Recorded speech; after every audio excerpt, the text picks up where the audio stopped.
Hello बच्चों, let's see this question.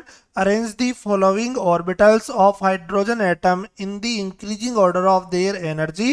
First one हमें given है 3px 2s 4dxy 3s 4pz 3py and 4s. तो given orbitals को हमें यहाँ पे एनर्जी की इंक्रीजिंग ऑर्डर में अरेंज करना फॉर हाइड्रोजन एटम. सो देखिए बच्चे, हाइड्रोजन एटम के लिए हम यहाँ पे एन की बात करते हैं. एन की वैल्यू, प्रिंसिपल क्वांटम नंबर की वैल्यू जितनी ज़्यादा होगी, energy of the orbitals and subshell उतनी ज़्यादा होगी. अगर एन की वैल्यू बच्चे कोई दो सबसेल्स के लिए सेम आ रही, देन एनर्जी की वैल्यू भी क्या होगी हमारे यहाँ पे सेम होगी. सो वन इलेक्ट्रॉन स्पीसीज के लिए हम एन प्लस एल रूल को फॉलो नहीं करते बच्चे. वन इलेक्ट्रॉन स्पीसीज के लिए प्रिंसिपल क्वांटम नंबर के अकॉर्डिंग देखते हैं. एन की वैल्यू जितनी ज़्यादा होगी, एनर्जी उतनी ज़्यादा होगी. अगर एन की वैल्यू सेम आ रही है तो एनर्जी की वैल्यू भी क्या होगी, सेम होगी.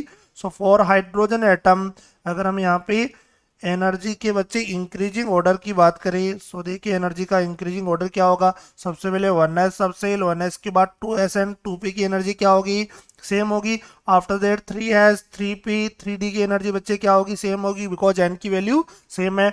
4s 4p 4d and 4f की एनर्जी भी क्या होगी, सेम होगी, बिकॉज यहाँ पे एन की वैल्यू सेम है. सो क्वेश्चन में हमें गिवन है यहाँ पे देखिए, एन की वैल्यू जितनी ज़्यादा होगी, एनर्जी ऑफ सबसेल उतनी ज़्यादा होगी. एन की वैल्यू सबसे ज़्यादा किसकी है, 4dxy की एंड 4pz की. तो देखिए बच्चे यहाँ पे 4, देखिए यहाँ पे सबसे पहले यहाँ पे हमारा 4dxy हो गया, इसकी एनर्जी इक्वल होगी किसके, यहाँ पे 4pz की एनर्जी किसके इक्वल होगी, 4s के इक्वल होगी. बिकॉज बच्चे एन की वैल्यू जितनी ज़्यादा होगी, एनर्जी उतनी ज़्यादा होगी. और अगर एन की वैल्यू सेम आ रही है तो हाइड्रोजन वन इलेक्ट्रॉन स्पीसीज के लिए एनर्जी की वैल्यू भी क्या होगी, सेम होगी.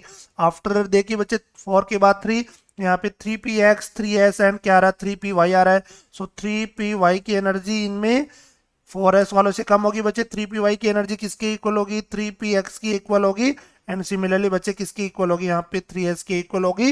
और सबसे कम एनर्जी किसकी होगी, यहाँ पे 2s की एनर्जी सबसे कम होगी. So this one is the increasing order of the energy of the listed orbitals and subcells. तो देखिए बच्चे, जो हमें यहाँ पे ऑर्बिटल्स एंड सबसेल्स गिवन है, उनका ये एनर्जी का इंक्रीजिंग ऑर्डर हो गया. एन की वैल्यू जितनी ज़्यादा होगी, एनर्जी ऑफ सबसेल उतनी ज़्यादा होगी. अगर हाइड्रोजन एटम के लिए एन की वैल्यू सेम आ रही तो एनर्जी भी सेम होगी. यहाँ पे 4 के बाद 3 आ रहा है, सभी के लिए 3 है, तो एनर्जी इन तीनों की सेम होगी. यहाँ पे एन की वैल्यू 2 आ रही है, तो ये एनर्जी का इंक्रीजिंग ऑर्डर है. ऑप्शन ए में देखिए बच्चे 2s greater than 3s 3px 3py, यहाँ पे greater than 4s 4pz 4dxy. So option A is the correct answer. I hope you understood it well. Okay, best of luck. Thank you.